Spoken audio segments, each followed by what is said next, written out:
This is the Automotive Repair Podcast Network.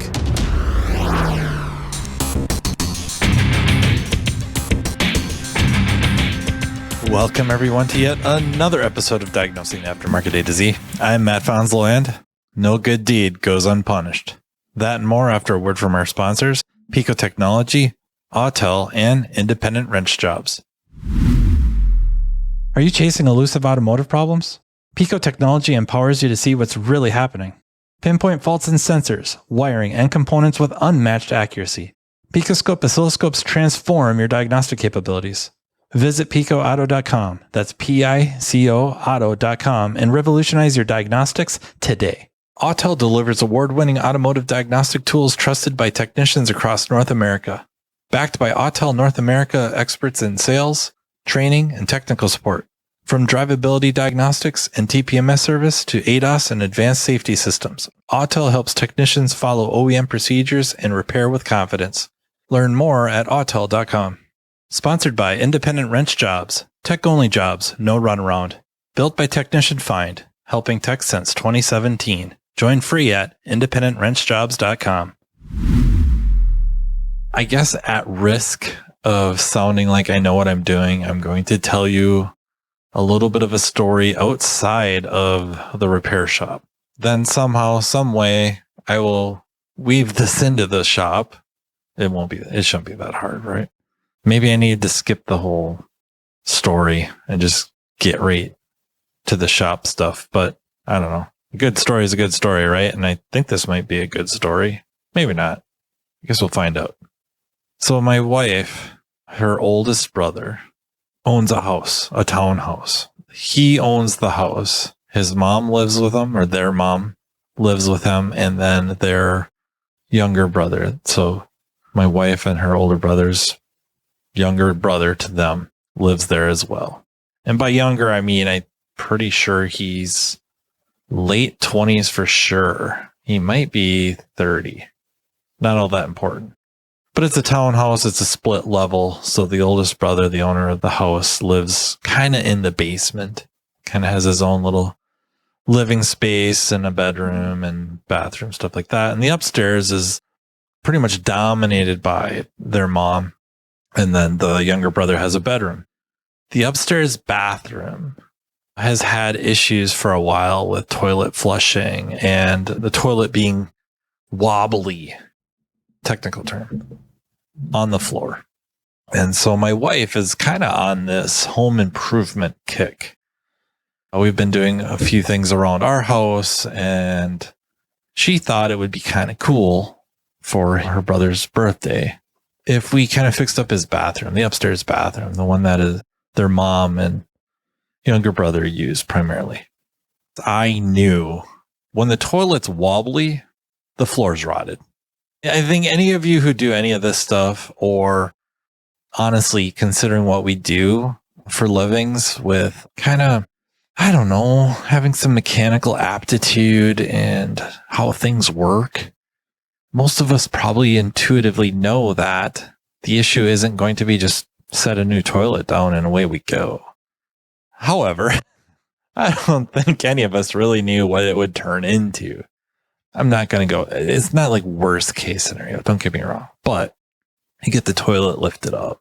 So this is the birthday present, right? We're going to do this for him. He'll buy the parts, if you will, buy the stuff and then materials, and then we'll kind of do the labor. And the idea was we'd spend a day or two up there and, fix up the bathroom and, put a new toilet down and lift up the linoleum and maybe replace the vanity and redo some of at least the plumbing trim of the shower, so basically a new handle and shower head, stuff like that. Because the shower works. It's not leaking or anything like that. The valve's not leaking. So just, I don't know, pretty it up a little bit, paint, brighten it up, because it was a kind of a really dark tan, not quite brown in there. It was earthy tones. So yeah, my wife is the one who designed it, if you will. I'm just the labor. I'm the cheap labor. I lift the toilet. The ring is gone. So it had a steel ring. So the wax ring sits on top of a ring that is usually screwed to the floor and kind of holds the drain line to the toilet. And it was gone. Just absolutely corroded away. There's nothing left of it. I have no idea why that toilet didn't leak everywhere. I have no idea. Well, obviously it did leak some, but I mean worse. The wax ring was pushed in to the drain, so it was really, I don't know, halfway clogged. I mean, at least halfway, which explained the flushing issues. And yeah, and then of course the floor was particle board. I just had my pocket knife on me and I could shove it right through the floor. Yeah, I started making some just cuts into the floor to see, like, just how bad was it? How far did this extend out? And it turns out, like, the toilet sits relatively near the bathtub. The bathtub is fiberglass, right? And very flexible. So whoever installed it did not put any sort of concrete, Saccrete, those foam inserts for stability underneath the bathtub. So it's very flexible. If you stood in it, like, the floor of the bathtub moved a lot. Yeah, the floor was rotted up to and beyond the edge of the bathtub.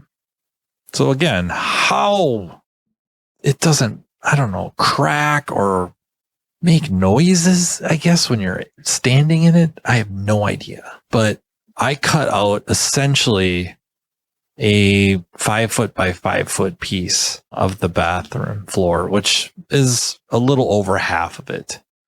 I would have probably cut all of it out, but in removing the part I did, the floor joists are kind of engineered 2x4s, if you will, where they're, don't get me wrong, they're like professionally assembled with the kind of they're probably named different things in different areas of the country. I don't know, but we would probably call them like the spiked plates, the nailing plates, stuffing like that, where it's the metal with the spikes that they press in. And it's robust, don't get me wrong, but it's made out of 2x4s. The wide side is up towards the floor. I was under the impression that they should be 24-inch on center. Like, initially I was thinking 16-inch on center with regular joists that were maybe 2x12s or 2x14s or something like that. Those aren't what was under there. It was these other joists. So I think, from what little I know, code would be 24-inch on center. These were all over the place. Not that there was just so many floor joists under this bathroom, but yeah, they were not 24-inch on center. Some were 22, some were 26. Very frustrating. They didn't look bowed or nothing. It just looks like they set them and that's where they were. And the floor being particle board, also tongue and groove, so that gave it some more rigidity, more strength, but it made it a real pain for me. So floor is up, and now I have this toilet drain to deal with that the ring is gone, the steel ring. And I suppose I could have cut the flange, if you will, and set in a new one, or, glued, or there's so many options. Because of the way they had this drain set up and the way it was reinforced, it had some spring tension pushing it up towards the toilet. So I was, looking at my options, debating about cutting the pipe, and I elected to use really a replacement ring that's a split ring, if you will. It just splits in half, goes around the flange, and it worked perfectly. So I put down 3/4-inch green treat, screwed it down to the floor. Being that it's green treat, it's a little bit swollen, right? They're moist. So they weren't exactly even with the dry particle board that was already in the floor. It's a little bit elevated, which I didn't like, but also I'm sure, code would have been to put the freaking particle board back. It just doesn't sit well with me. Under a toilet, next to a bathtub. And then I guess I skipped the part. The bathtub, right? The floor is rotted going underneath the bathtub. There's nothing supporting it. So here I am building out of 2x4s reinforcements to run underneath the bathtub, especially along the edge one, giving me a nailing surface for the plywood I'm putting down, and two, to hopefully reinforce that bathtub. It was impossible to like inject anything in there for like a saccrete or just something. It wasn't going to happen. So I just reinforced it as best I could.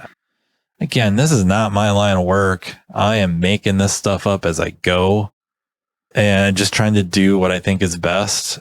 But yeah, I get the plywood down, sand it to try to even it up a little bit. And then we put down luxury vinyl tile. I don't know where the luxury part comes from, but whatever. It looked nice. It goes down actually pretty easy into floating floor. You don't glue it down. There is underlayment with it. I debated about putting a real underlayment under it, but everything I could find said you just don't do that. And if you put this stuff down properly, which I'm not going to guarantee I did, I think I did, it's a sealed floor anyways. And then, we get it all down, and then I caulked around the edges, trying to make this as, really moisture proof, waterproof as I can.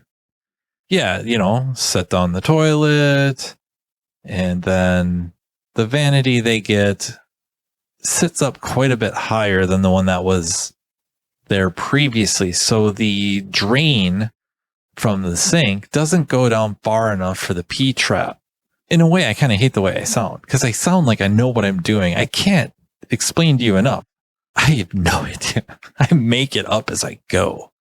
My background in home repair is minimal. Like, I did watch when my parents would have somebody come in and do some sort of work, put a window in the house, redid our bedroom. So I helped with the demo of that. We had plaster and lath walls.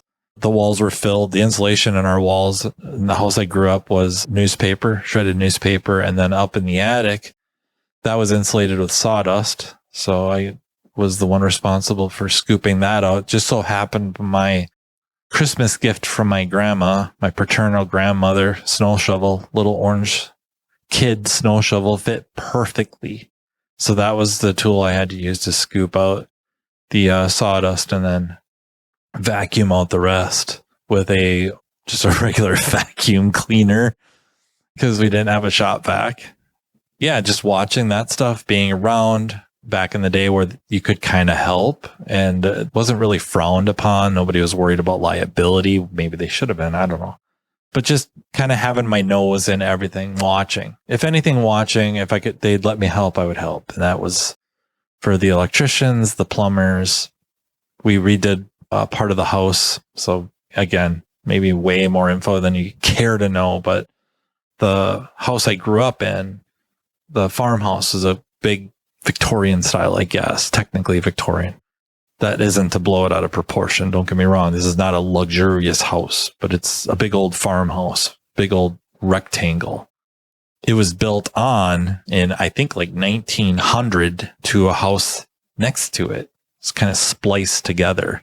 And that house was falling off, like just was dangerous. Late middle school, early high school, that got ripped down, which I got to help with, and a new part added. And I got to be involved with that to some degree. Electric and hybrid vehicles are here, and with them, a new era of diagnostics. Don't get left behind. Pico Technologies EV diagnostic kits are your all-in-one solution to safely and efficiently service any electric or hybrid vehicle. From comprehensive high-voltage system analysis and insulation testing to guided step-by-step procedures, Pico puts the power of confident repairs right at your fingertips. Future-proof your shop, boost your efficiency, and become the go-to expert for the next generation of cars. Visit picoauto.com today. That's PICOauto.com. This episode of Diagnosing the Aftermarket A to Z is brought to you by Autel. Autel is a global developer and manufacturer of award-winning professional automotive diagnostic tools and service equipment, trusted by technicians, educators, and shop owners across North America. With diagnostics at their core, Autel's real-world solutions support repair workflows ranging from full-system vehicle diagnostics to servicing the most advanced automotive technologies. What sets Autel North America apart is the team behind the tools. Dedicated experts across sales, training, and technical support, each bringing deep, hands-on experience supporting professional technicians. When questions arise, you're working with people who understand the vehicles, the procedures, and the real-world demands of modern repair. Whether diagnosing complex drivability concerns, servicing TPMS systems, validating repairs, or working with ADAS and advanced safety technologies, Autel tools are engineered to support accurate, efficient repairs in strict accordance with OEM procedures and standards. To learn more about Autel and their diagnostic solutions, visit autel.com, AUTEL.com. Ever feel like you've got to play politics just to get fed? One guy gets the gravy, you get the garbage, and then the ad says, great culture. Independent Wrench Jobs is a new, tech-only community to help you find better independent shops. Fair dispatch, steady work, real leadership. No games. Start with the free salary survey for your city. Shop-by-shop pay, perks, and benefits before you waste another interview. And if you're applying now, use Autotech Resume Pro to generate a resume and shop-specific cover letter in about 2 minutes. Built by Technician Find, serving the industry since 2017. Join free at independentwrenchjobs.com. So that's really my background. It is not heavy, right? I just can't stress to you. I make it up as I go. I had to invent this, not genius by any means. And somebody that knew what they were doing would have just went to the store and got it. They wouldn't have had to stand in the frickin' plumbing aisle staring at the ABS, because that's what it was, black ABS pipe, staring at it for 30 minutes or more to come up with the idea of, what if I put this new ABS P-trap in and then I screw this coupler so that I can buy a short piece of, I think it was 2-inch PVC with another adapter to couple it to the drain spout or tube coming out of the bottom of the sink. That's what I ended up doing. And sure, looking at it looks cool. More importantly, it doesn't leak. And then, the walls got painted, do the trim, fill in the holes from the brad nailer, paint the trim. Trying to take great care and doing a really nice job. I think this house was built in the 2000s, and yet there was not a GF or GFCI outlet in the bathroom. It was just conventional. So we're putting in GFCIs. So the reason I tell you this story was it was supposed to be a birthday present for, a few hours. It'd just be a nice present. And it ends up being a big deal. Like the equivalent of, 3 lifetimes of birthday presents for not just her brother, but her brother, her mother, her other brother, the next door neighbors. Like it just turns into this massive ordeal. No good deed goes unpunished, right? And it just reminds me of stuff at the shop where it's like somebody comes in and they've had their car to multiple shops and it's got its problem, and finally either they knew about you right away, and I would say for Riverside's sake, I can speak directly to that for sure, and I gotta believe for many of you it's similar. People avoid coming to you for certain things because you're already known as being the expensive shop. You're good, you got good reviews, but you're expensive. For some of this work, you can go elsewhere, get it done for really no perceptible difference, for less. But then those situations arise where it would have been way, way cheaper just to bring it to us right away. But you didn't. So you tried the other ways first until you didn't have any money left. Then you came to us, or in the unfortunate event that you didn't know about us, right? You just didn't look it up, didn't make use of Google search and reviews and stuff like that. And I don't mean that to be demeaning. I'm not insulting anyone with that. You went by the word of mouth. I'm good with that. It's what you do. But we didn't come up. And now, when you don't know what else to do, you're out of money, the car's still broken, somebody's like, take it to Riverside, take it to so-and-so works there. He'll figure it out. She'll figure it out. Okay. So this person comes in with a sob story. And again, I don't even mean that condescendingly. It's just what it is. they need help and you elect to help them, right? You're not forced to, but as an owner, as a manager, whoever makes the call or all of you involved, you're going to help this person out. Like, that sucks what happened to them. This industry has such a bad reputation. Let's do our part to help. And maybe that's not the motivating factor. Maybe it's the Superman cape. I don't know, but you're going to help them out. And then it just goes sideways, right? It's just like one thing after the other. I mean, part of me is being a little facetious or exaggerating for whatever, just to entertain myself. I don't know, but you lift it up on the hoist and the frame bends, or just every bolt breaks, or, I mean, what started out as maybe I can just find this, one bad component, this one bad wire, and it turns into a disaster where, it's water intrusion in the passenger compartment, wiping out pretty much an entire wiring harness, and you've elected to help this person out. It's a charity case. And I don't know. Do I actually believe no good deed goes unpunished? I don't think so. I think we remember either the most recent sideways event or for sure the bad stuff. Just by our nature, we remember the bad stuff. We don't necessarily remember the times where we did a charity case and it was uneventful and we got a thank you and a good review. We don't really remember that. But boy, oh boy, that one where, man, I'm just going to help this person out here and I'll let them bring their own parts. This one time, I never, ever, ever put in customer parts, but gosh, you've just had such a rough go of it. I'll help you out. You bring your parts, I'll put them in. And then it just turns into a nightmare. You remember all those.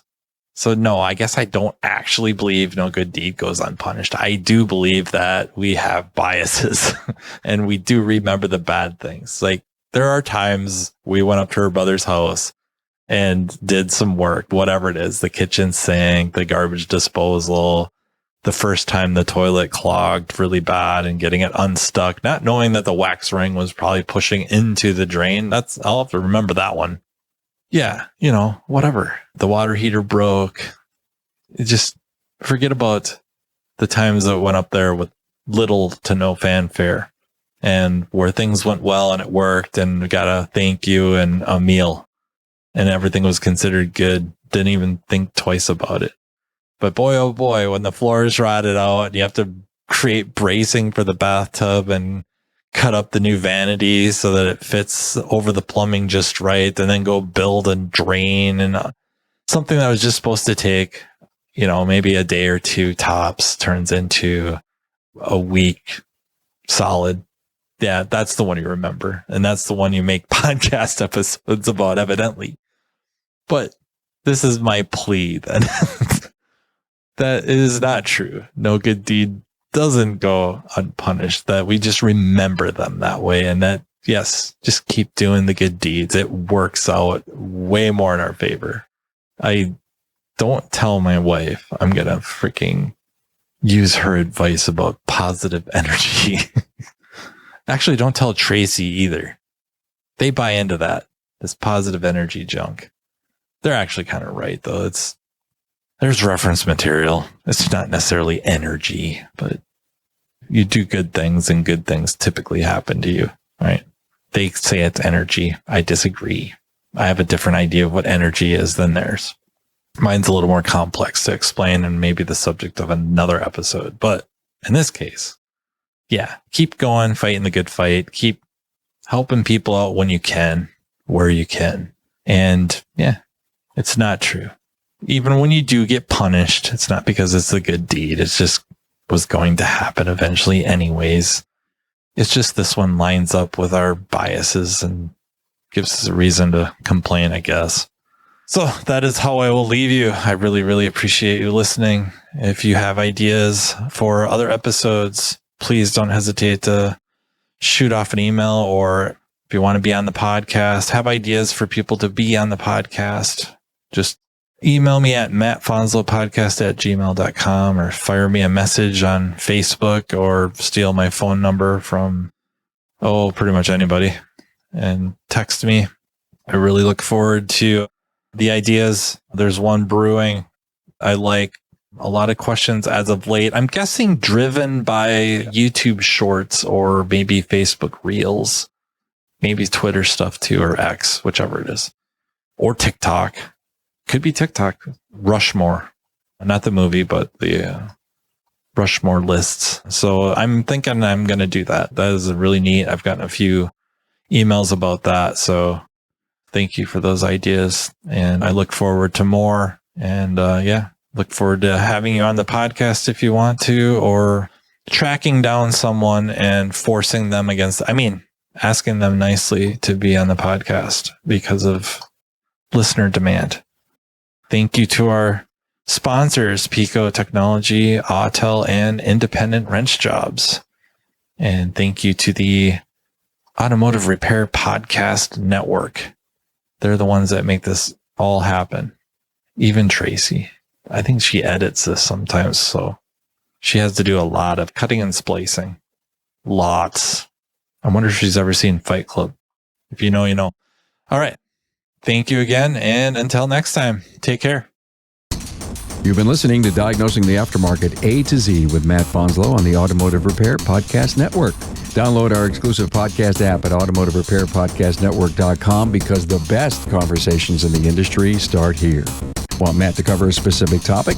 Check the show notes for his email. Your input matters.